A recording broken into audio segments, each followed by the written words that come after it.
Perfect day, TGFM Nation!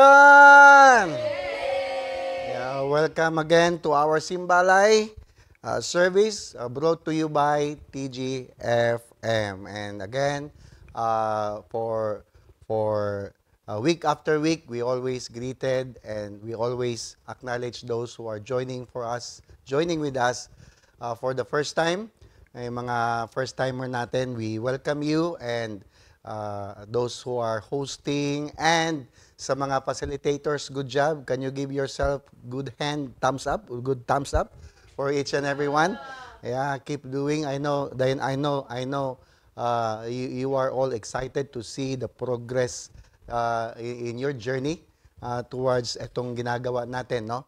And as we move on with our series, I know and I believe all of you now are so eager and so excited to really follow through, no, with all the things that the Lord had revealed to all of us since we are in the book of Revelation. But for those who are joining us for the first time, yung mga first timer namin, we want you to inform why we do this series. Okay?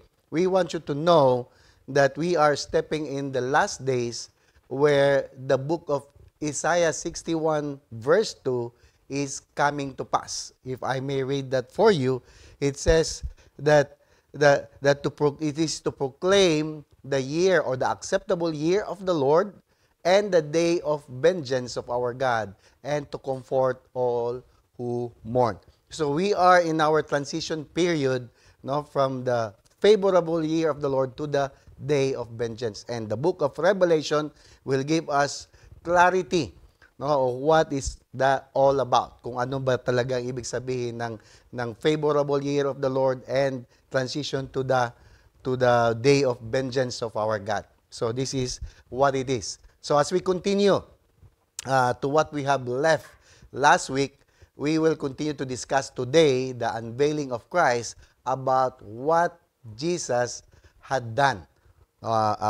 Kung ano ang ginawa niya before the resurrection. Where did he go before he was raised to life? Again, we are in a month, okay, katatapos lang ng Holy Week natin, and napag-usapan natin probably kung anong ibig sabihin ng resurrection, but for those who doesn't understand, wala talagang detalye, alam kung bakit may resurrection, then this is actually the best time for you to understand. So, saan nga ba talaga napunta si Lord? Where was He before His resurrection? In the Bible, in the book of Revelation chapter 1 verse 5, Jesus Christ, the faithful witness, the Bible says, okay, the firstborn from the dead. It was written that Jesus is the faithful witness, the firstborn from the dead. In verse 18, He said, I am He who lives and was dead, and behold, I am alive forevermore. Come on, tell somebody, alive forevermore. And I have the keys of Hades and of death. So you need to take note of that. Jesus said, I was dead, but now alive forever.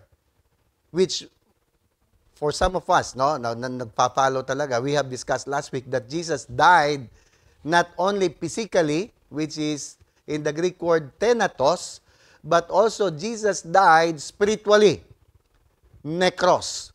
Jesus died spiritually for the very first time. Imagine, Jesus is not dead spiritually. Do you get it? Are you following? Yeah. And that's the reason why He is the firstborn from the dead. He was the first who raised, first from all spiritually dead, who was raised from the dead.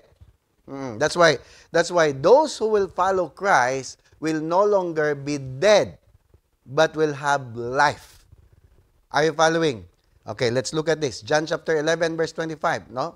Again, I'm just running through with what we have left, what we have discussed in the past. So for those who wants to follow, those who wants to catch up, then you might want to go back to my past preachings or past teachings. It says here, John chapter 11, verse 25 to 26, I am the resurrection and the life. Anyone who believes in me will live even after dying. So imagine that. I mean, that's Jesus. It was His statement. Anyone who believes in me will live. Kinsa daw tong mutuo kaniya, sino yung maniniwala sa kanya will live even after dying. And in fact, it says in the following verses, he said, everyone who lives in me and believes in me will never, ever die. Wow. How many of you believe that's good news? Yeah. Those who are in Christ will have no fear of death. Because even after dying, you will live. That's why Paul says, Paul says, we do not grieve like those who have no hope. Paul is just simply saying that we are not like the people who don't believe in God, that when someone died, as if for them, it's no hope. That's why they grieve bitterly. Like, di ba, makikita mo yung mga ibang mga tao pag namatayan, parang katapusan na ng lahat. No! If you believe in Christ, that person is just in transition. You better understand what transition is all about. So, we don't grieve just like the people who have no hope. Come on, tell somebody, you have hope. Come on. Paul says, for since we believe that Jesus died and was raised to life again. So, the key there is to believe. Come on, tell somebody, believe. Since we believe that Jesus died and was raised to life again, we also believe that when, take note of that, when Jesus returns, God will bring him. Who? Sino? The believers who have died. So when Christ returns, yung mga namatay, sasama kay Lord, pabalik. How many of you believe that's an encouragement? Yeah. That's I believe all of us should always be hopeful about what's to come. So supposed to be, dapat tayo ng mga believers, we are supposed not to be bound on what is seen, on what is the current situation around us. Kasi may hope nga. Sabihin mo sa katabi, may hope. Come on. And the hope that even if you die, you will never die. Totally. Because you will live forever. So the question now, where are the believers who have died and those who will die? Those who have died, saan sila ngayon? Because again, the Apostle Paul says, those who died, okay, when Jesus returned, God will bring back with him the believers who have died. So saan sila pala ngayon? Now, yan ang tanong. Saan sila ngayon? And those who will die, saan mapupunta? Are they in heaven now? How many of you have asked that question? Because so many religious people today, they would always claim, okay, now in Christ, I will go to heaven. So do we really understand what heaven is all about? Are they in heaven now? Somewhat or somewhat in other realms where the dead goes. Because there is what we call realm of the dead. Ang tanong, is there realm of the dead? Of course. We need to take note of this. Take note of this. Basahin ko to ha.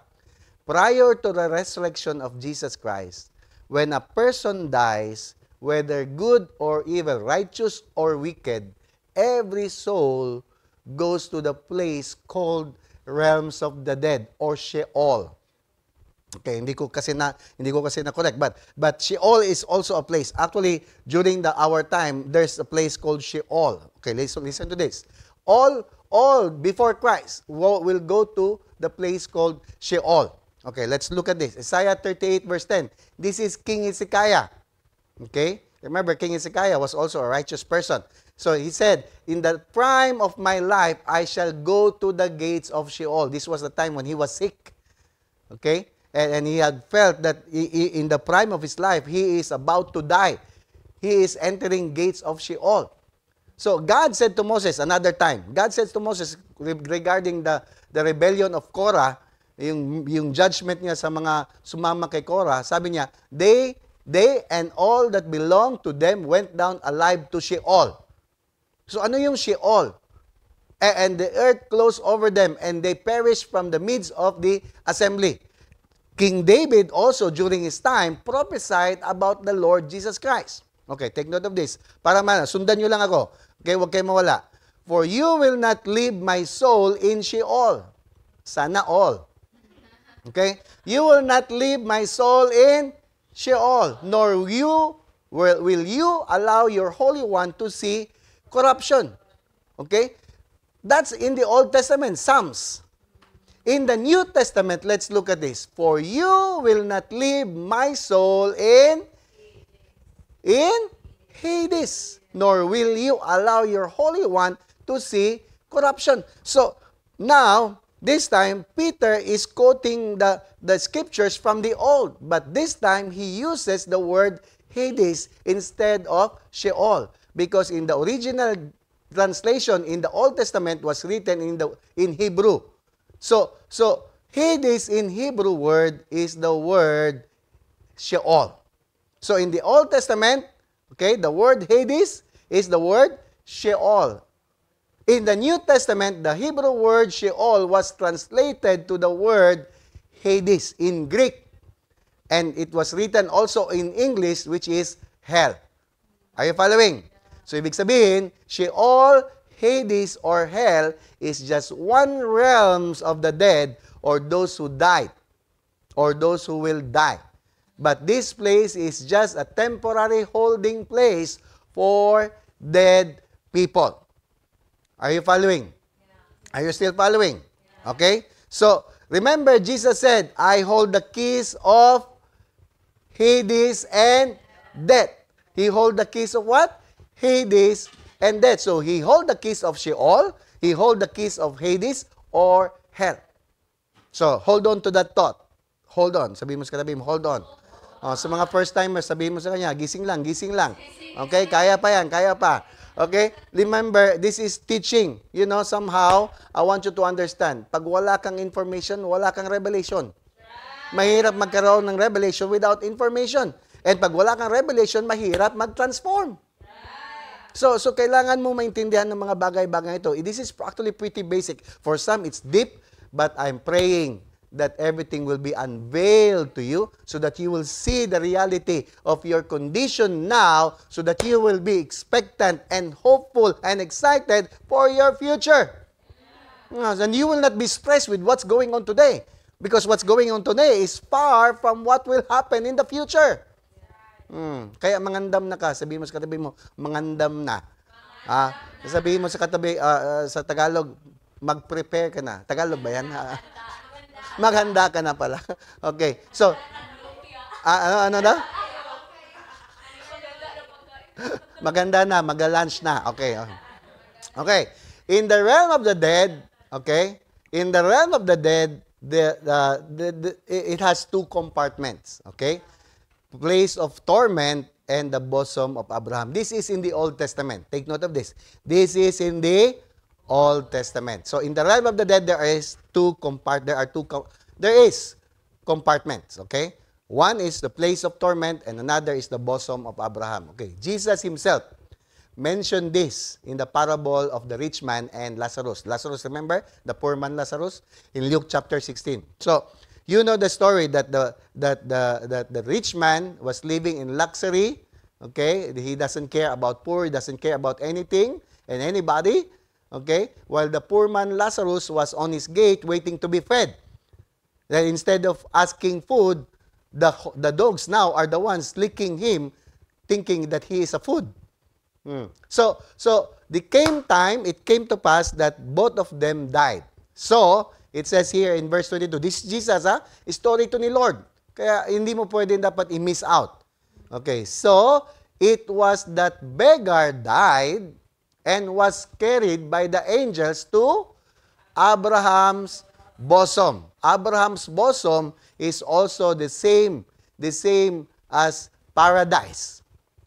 Okay? Because if you will notice, Jesus when he was hung on the cross, when he was hung, alala niyo ba nung napako siya sa cross, may dalawang criminal, the one who believe in him, okay, the one also who believe, who don't believe, and the one who believe, and the one who believes in him said that take me to where, take me with you, okay, remember me when you are in paradise. And Jesus simply said, today you will go with me in paradise. So that's in the same place, okay? Abraham's bosom. So again, two compartments. Abraham's bosoms / paradise, or this one, we called it what? Ito, okay. Next verse. And being torments in Hades. Okay, take note of that. Okay? The Lazarus, okay, in being torments in Hades, he lifted up his eyes and saw Abraham afar off, and Lazarus is in his bosom. So, the rich man also died and was buried. Okay? Take note of that. So, then he cried out and said, take note of this, Father Abraham, have mercy on me. Send Lazarus that he may dip the tip of his finger in water and cool my tongue, for I am tormented in this flame. Tormented in this flame. Where is he? Where was he? In Hades. Torments in Hades. So this was not a compartment like magkatabi. Take note of that. Kasi the angels carried Lazarus. Pag bit-bit ka, kinarga ka, saan ka papunta? Sa taas. Siyempre, kinarga ka eh. Tama ba? So, the rich man was buried. Ibig sabihin, nilubong. Tama ba yung Tagalog? Nilubong? Inilibing. Inilibing. So, that's why the Bible says, in being torments, this rich man, sabi niya, he lifted up his eyes. He lifted up his eyes and saw Abraham afar off and Lazarus in his bosom. Then eventually he cried out, no, because he is tormented in that flame. Okay, where was he? Was tormented in the tormented in this flame. I mean Hades, in Hades. Okay, but Abraham said, son, remember that in your lifetime you receive your good things. Nako, delikado. Receiving good things will end you up in torment. Oh, no, please no. Okay, and likewise Lazarus evil things, but now he is comforted and you are tormented. Take note of this. Likewise Lazarus received evil things, but now he is comforted. Kaya kung may pinagdadaanan ka ngayon, okay lang. Make sure na yung pinagdadaanan mo, hindi yan dahil sa mga evil things. Make sure na yung mga pinagdadaanan natin, no, dahil kailangan mong pagdaanan kasi may process para sa iyo. All right? Okay, let's move on. Now he is comforted and you are tormented. And besides all this, Jesus said, between us and you, there is a great gulf fix. Wow. Great gulf fix. I don't know how can you picture great gulf? Great gulf, like a chasm, like a big, barrier. No, it's probably not a barrier, but a space. Okay? So that those who want to pass from here to you cannot, nor can those from there pass to us.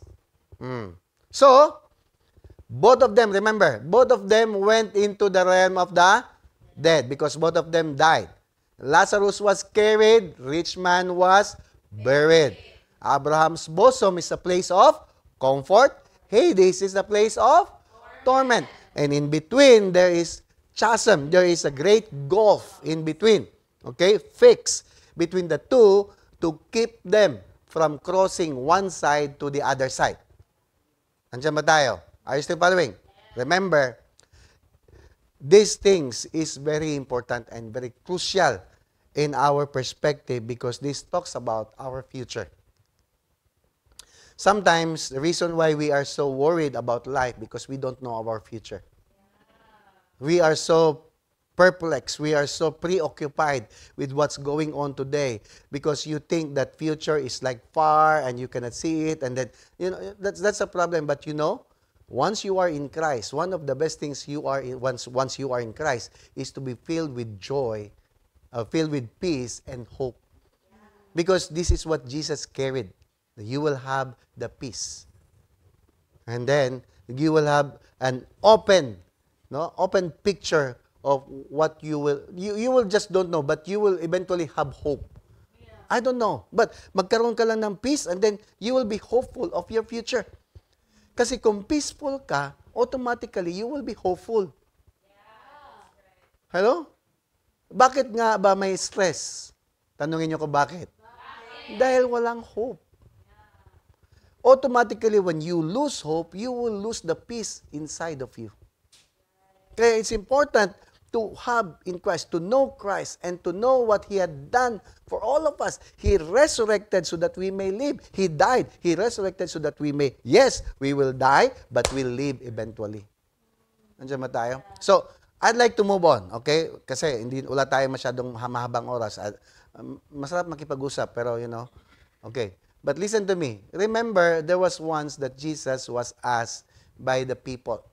And people wanted Jesus to prove that He is really the Messiah. Yeah. May instance, actually, in Matthew 12. Give us a sign. If you are the Son of God. Yung mga ganyan. May mga tao kasi ganyan, gustong sign ka agad. Jesus replied to them. Sabi niya, only an evil, adulterous generation would demand a miraculous sign. Only who? Only an evil, adulterous. Kaya iwasan mo yung, kasi, listen to me, kung gusto mo ng sign, it actually denotes that you don't have faith. Yeah? Yung mga gusto, to see is to believe, yung mga tao na ganyan, ay nako, delikado yung mga yan. Jesus considered you as an evil, adulterous generation who demand always a miraculous sign. But the only sign, Jesus said, the only sign I will give them is the sign of the prophet. The prophet? For as Jonah was in the belly of the great fish for 3 days and 3 nights, so will the Son of Man be in the heart of the earth for 3 days and 3 nights. What do you think is the heart of the earth? The depths of the earth. The deep. Remember, the rich man was buried. So Jesus prophesied what He would do after He will die before His resurrection. He was actually telling everyone, the sign that I will give you, if you know what happened to Jonah, so will the Son of Man. The Son of Man. He didn't say the Son of God. That's another topic. The Son of Man will be in the heart of the earth for 3 days and 3 nights. So He's prophesying what He would do and where He would go after He would die on the cross and before He will be resurrected. That's why Apostle Paul says in Ephesians chapter 4, this is why he says, He ascends into heavenly heights, taking His many what? Captives with Him. And gifts were given to? Wow. Gifts were given to? Gifts were given to? Nako, sabihin mo sa tabi mo, may gift si Lord sa'yo. Ha? Pag-uusapan natin yung gift na yan next time. Okay? And then it says in verse 9, He ascended means, ibig sabihin daw ng ascended, that He returned to heaven after He had first descended from the heights of heavens, even descending as far as the lowest parts of the earth. So, it says in verse 10, the same one, okay, the same Jesus who descended is also the one who ascended above the heights of heaven in order for what? To begin. Take note of this. Sabihin mo sa katabi, to begin. Come on. To begin the restoration and fulfillment of all things. To begin. To activate the favorable year of the Lord and the day of His vengeance. To fulfill all things. Because this was already written. That's why, if you remember, after Jesus breathed His last breath on the cross, you know this, when He entrusts His spirit back to the Father, the Bible says in Matthew 27, verse 52-53, the bodies of many godly men and women who had died were raised from the they left the cemetery. They left the cemetery after Jesus' resurrection. went into the holy city of Jerusalem and appeared to many people. May resurrection. After Jesus resurrected, those who have died, the holy people, those who had believed, those who are hopeful in the coming of Jesus, because not all who knew upon the coming of Christ, hindi lahat. Iilan lang ang may alam sa prophecy that Jesus is coming. So those who had hope, resurrected. Are you following? Ibig sabihin, Jesus is the firstborn of all those who were resurrected. The firstborn of resurrection. Are you following? Nandiyan ba tayo? The firstborn among the dead. That's what the Bible says. So, ang tanong ngayon, bakit importante ito? Why is this important? Why does it matter to us today? Who cares if Jesus went to hell or not? What matters most is Jesus resurrected, and then now, since He's resurrected, we can have life. Jesus is alive. Therefore, those who are in Christ is alive. Who cares if Jesus went to hell or not? Actually, it matters to us. Tanungin niyo ko bakit? Because it is proof that all my iniquities, all my sin had been paid for. It means that I have no more place in hell. Are you there? Now, my judgment, take note of this, I didn't write it down there, but now, because of Christ, my judgment is no longer bound by the judgment of God. My judgment is bound by what Christ had done for me. So it's Jesus who will judge me. It's no longer God. God will judge everyone. No, in the great white throne judgment. For those unbelievers, to those who are not in Christ. But those who are in Christ will have their own judgment. But our judgment is what? Tanungin niyo ako ano? Is actually a reward. That's the advantage. Awarding ceremony. How many of you believe you are? That's why in Christ, if you are truly in Christ, you better do something. Because our reward, our judgment is based or is reward based on what we have done after we are saved. Andiyan ba tayo? So when I die, if mamatay ako ngayon, wala namang if dyan. If death comes, I mean, you can only stop death when it can. When I die, when you die, you don't need to go to the realm. We call it there's no bosom of Abraham anymore. There's no what we call no. There is a place. No, may kanta. There is a place that I love to dwell. Yeah. May mga worship leaders dito kaya na kikerry ako. Anyway, I will not suffer Hades. I will not be tormented, no, in that place called Sheol or hell. Yeah, in the past, okay? Those who are believers, those who are hopeful are in the bosom of Abraham. Okay? But those who just died without believing in Christ, they are all in Hades. That's why Jesus went down to preach, get the keys to preach. And those who believe went with him. Are you following? That's why the Bible says, he brought many captives with him.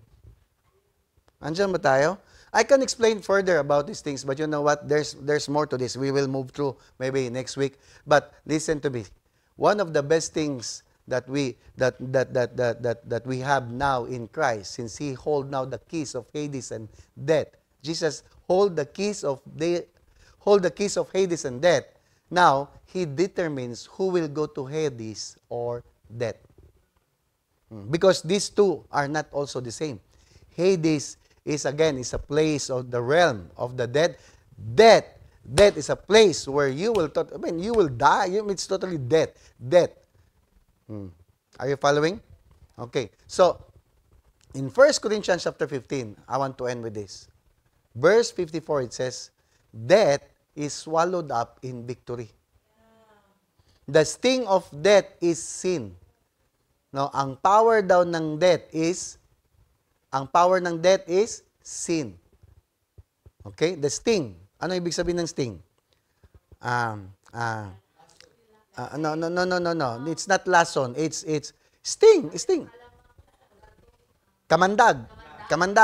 Okay? Ang kamandag daw ng death is sin. It simply means ang power ng death dahil sa kasalanan. And the strength of sin is law.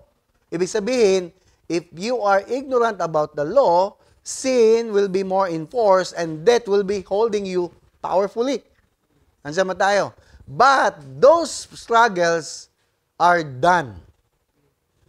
Yung mga struggles about sin, about death, about the being condemned by the law, it's done.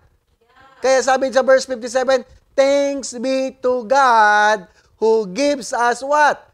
Victory through our Lord Jesus Christ. Nandiyan ba tayo? It's all in Christ. Therefore, my beloved brethren, be what? Steadfast, immovable, always abounding in the work of the Lord, knowing that your labor is not in vain in the Lord. Wow. Kaya hindi pwede na totoong believer ka, wala kang gagawin for the Lord. Wala kang gagawin in the Lord. Of the Lord. Andiyan na tayo? So, this process will let you understand the purpose why Jesus Christ died. Because hindi pa natin napag-usapan, no? Yung He made us priests and kings. Tingnan mo ngayon katabi mo. Priest yan at saka king. At the same time. Parang hindi. Pero yan ang description ni Lord sa atin in Christ. Jesus, sabi dyan, made us priests and kings. But we will talk about that next week. Next time, pag-uusapan natin yan. No? That's part of the series. But today, if you are here, no? Ang dami mong insecurities sa buhay, you don't know what's the future lies ahead of you. I want you to know that in Christ, you can have peace and you can have hope at the same time. You need to believe, and the Bible says, those who believe, Jesus said, those who believe and live will, even though they will die, they will never, ever die. Even though they will die, they will live and never, ever die. Amen ba? So, how many of you believe that's good news? Sabihin mo sa katabi mo, that's good news. Sabihin mo sa kabila, sabihin mo sa kabila, that's for you. In Christ Jesus. Amen? Let me pray. Father, we thank you and praise you. Thank you, Lord, for this time of impartation, not just giving them information. I pray that those things that are laid down to them, Lord, is revealed. Things that are veiled were unveiled for them to realize, oh God, that in Christ, sin has no power, death has no power over our lives, and that we need to respond positively to what Christ had done, because Jesus take all the captives that are in hell, Hades, and Sheol, so that they may have life everlasting in Christ Jesus. So today, God, we are believing, Lord, that in Christ Jesus, we are no longer bound to Sheol, Hades, and hell, because we have now a place where we called heaven, and where we are called to be seated at the right hand of Christ. So we thank you and praise you for that privilege, O God. So we entrust to you every simbalay, O God, every household host, and even, Lord, sa lahat ng mga nag-join for the first time. As I declare the priestly blessing, Evare kaya Adonai, baya sa marika. The Lord bless you and keep you. The Lord makes His face shine upon you and be gracious to you. The Lord turn His face towards you and give you shalom. Nothing is lacking, nothing is missing, nothing is broken. All is well. The works of your hands is blessed, and it will add no trouble to it. Shalom, shalom, and perfect day sa tanan.